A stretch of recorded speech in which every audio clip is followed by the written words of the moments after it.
হয়েছে, কেন হত্যা করা হয়েছে। আমরা প্রত্যেকটি হত্যার বিচার চাই। এই স্বৈরাচারী শাসকের পতন ছাড়া এদেশে মানবাধিকার ও আইনের শাসন প্রতিষ্ঠিত হবে না। আসুন, এখন ভয় পাওয়ার সময় নয়। এখন যারা ভয় পাবেন তারা আসলে এই কাপুরুষ সকল রাস্তায় নেমে আসুন। এই তীব্র প্রতিবাদ করে এই সরকারের পতন ঘটিয়েই তারপর আমাদের মাঠে যাওয়া উচিত। আমরা মাঠে আছি, দরকার হলে নিজের বুকে রক্ত দেব।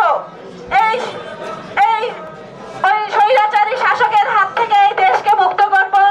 তাকে এক্ষুনি এই ক্ষমতা থেকে সরে আসার জন্য শুধু অনুরোধ না, আমরা সারা দেশবাসী সহ সারা বিশ্ব চাচ্ছি তুমি এই মুহূর্তে 1 সপ্তাহের মধ্যে ক্ষমতা থেকে নেমে যাও। আজকে ছাত্র জনতার উপর হেলিকপ্টার থেকে গুলি বর্ষণ করা হচ্ছে। আজকে ছাত্র জনতাকে ঘরে ঘরে ঢুকে হত্যা করা হচ্ছে। এই বর্বরোচিত হামলা এবং এই জেনোসাইডের বিচার এই মাটিতে হতে হবে।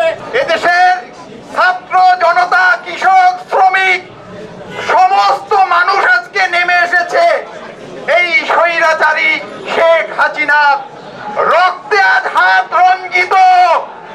এই রক্তের হাত বাংলাদেশের মানুষ দেখতে চায় না। রূপসা থেকে পাথরিয়া সমস্ত জমি আজকে রক্তে লাল হয়েছে।